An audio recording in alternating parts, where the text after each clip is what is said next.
La qualité de l'air, une problématique partagée par de nombreuses communes, qui plus est dans l'arc alpin, au sein duquel le chauffage au bois, le trafic routier et la géographie des vallées s'additionnent comme autant de handicaps à un air sain. Face à cela, l'une des meilleures armes reste l'échange de connaissances entre collectivités. On se rend compte que quelles que soient nos échelles de population, on a des problématiques communes. C'est ce qu'on a pu partager avec les collègues slovènes il y a 2 semaines, les collègues allemands et autrichiens. En montagne, il y a des particularités liées à la mobilité, liées à la qualité de l'air sur les inversions thermiques, sur le transport international qui est un gros problème qu'on ne peut pas gérer tout seul à notre niveau, qui se gère à l'échelle alpine et européenne, mais c'est des points qu'on a en commun, qu'on partage et sur lesquels on a envie d'avancer. Autour de la table, Annecy, Chambéry, Passy et Chamonix.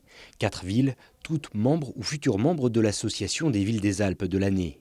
Une structure née il y a 20 ans avec une ambition, que les collectivités se tirent mutuellement vers le haut. Pas forcément homogénéiser, mais créer de la cohérence entre ce qui peut être mis en place à Annecy, à Chamonix, à Chambéry, et surtout permettre un échange entre les élus pour qu'ils apprennent les uns des autres sur les meilleures solutions face à la transition écologique. Je suis là pour faire le lien entre l'ensemble de ces villes, leur permettre de travailler ensemble en bonne intelligence, apprendre les unes des autres et aller plus loin toujours dans leurs ambitions pour aller toujours de l'avant sur la transition écologique et pas s'arrêter parce que c'est un chantier qui va nous occuper encore beaucoup d'années.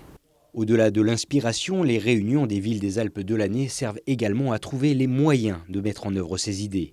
En effet, avec de nombreux acteurs parlant d'une même voix, il devient possible de débloquer des plus gros budgets à de plus grandes instances. On a les mêmes problèmes, donc finalement on va faire remonter au niveau des gouvernements et puis des programmations. C'est qu'on est dans une phase de préparation des programmes européens qui sont quand même un des pourvoyeurs de finances qui est important pour les territoires. C'est aussi important de faire remonter quelles sont nos préoccupations pour que demain les financements soient ajustés avec les demandes des territoires.